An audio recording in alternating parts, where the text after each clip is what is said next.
వంశీకృష్ణ గారు డాక్టర్గా ఉంటూ మరి వైద్య రంగంలో కాకుండా ప్రజా రంగంలో కూడా రాణించి ఎమ్మెల్యేగా పనిచేస్తూ ఉన్నారు.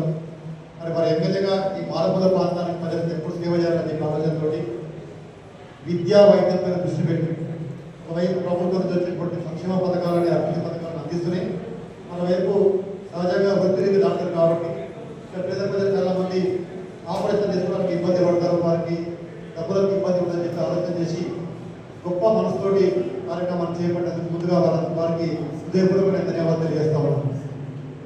మరి వారికి సపోర్ట్గా ఇంతకుసారి చెప్పినట్టు ప్రభు గారు, రామకృష్ణ గారు, తారసింగ్ గారు, శ్రీనివాస్ రెడ్డి గారు, చాలా మంది డాక్టర్ మొగల్ గారు అందరూ కూడా మీ అందరి టీం లేకుండా ఇంత పెద్ద క్యాంప్ సాధ్యం కాదు.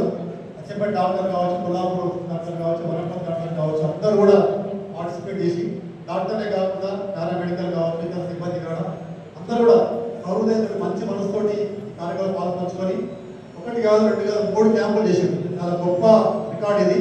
తెలంగాణ మొత్తంగా కూడా ఇంత పెద్ద మెగా క్యాంప్ ఇక్కడ జరగకపోవచ్చు నాకు తెలిసి. మరి అంత గొప్ప సేవ చేయడానికి అందరూ కూడా మంచి పేరు వస్తుందని చెప్పి నేను మనస్ఫూర్తిగా కోరుకుంటూ, ఒకవైపు ప్రభుత్వాలు సేవ చేసుకుంటే మరి ఇటువంటి క్యాంపుల్లో పాల్గొన్నందుకు మరి ప్రజలు మనం అందిస్తారు. తప్పకుండా మీ యొక్క సేవలని మన హృదయపూర్వకంగా మనసులో పెట్టుకుని చెప్పి నేను ఆలోచన చేస్తుంది తెలియజేస్తా ఉన్నాను. డాక్టర్ వంశీకృష్ణ గారు మరి ఇటువంటి కార్యక్రమాలు మన భవిష్యత్తులో తీసుకొని ఈ ప్రాంతం మాలమూల ప్రాంతం కాబట్టి మరిన్ని క్యాంపులు పెట్టి కొంత ఇబ్బంది కలిగిన డాక్టర్స్ బట్టి వాళ్ళందరూ కూడా కోఆర్డినేట్ చేసి మరిన్ని క్యాంపులు పెట్టి ఇక్కడ పేద ప్రజలకు మరింత సేవలు అందించాలని చెప్పి మనస్ఫూర్తిగా కోరుకుంటూ ముగిస్తాను. Thank you.